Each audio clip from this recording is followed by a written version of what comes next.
Pernah lihat gedung pencakar langit yang megah? Atau jembatan yang membentang gagah? Nah, di balik semua itu ada dua sosok penting yang sering banget disamain. Padahal beda banget. Mereka adalah direksi lapangan dan pengawas lapangan. Keduanya emang kerja bareng, tapi tugas pokok dan tanggung jawabnya beda jauh. Yuk, kita kupas tuntas perbedaannya.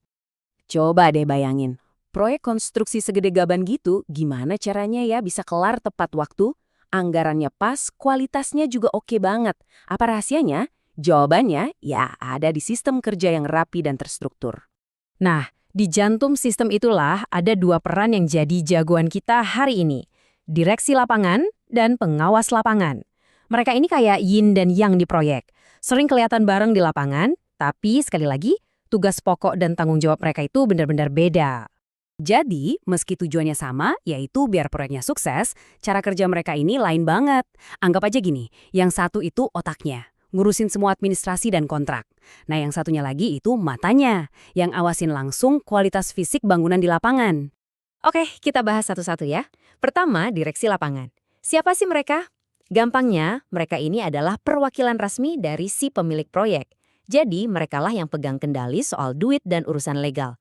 Bisa dibilang, merekalah sang pengendali kontrak. Secara resmi, direksi lapangan itu tim yang ditunjuk sama pejabat pembuat komitmen, atau yang biasa disingkat PPK. Tugas utamanya, simpel tapi krusial, memastikan setiap huruf dan angka yang ada di kontrak itu benar-benar kejadian di lapangan, dari proyek mulai sampai selesai. Terus kerjaan mereka ngapain aja sih? Wah, banyak. Mereka yang ngendalin administrasi kontrak, ngasih instruksi resmi, jadi koordinator utama, sampai ngasih lampu hijau buat gambar-gambar teknis. Dan yang paling penting nih, mereka yang validasi pembayaran. Jadi uang proyek itu baru bisa cair kalau kata mereka progresnya udah sesuai. Nah, sekarang kita pindah ke partnernya, yaitu pengawas lapangan. Kalau tadi direksi lapangan fokusnya ke kertas alias kontrak, pengawas lapangan ini fokusnya ke fisik, apa yang benar-benar dibangun dan kelihatan di lapangan. Merekalah penjaga kualitasnya. Jadi ya, kerjaan mereka itu ya ngawasin teknis langsung di lokasi. Setiap hari, beneran setiap hari.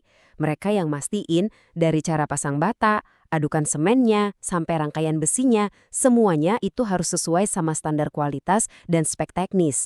Nggak boleh meleset sedikit pun.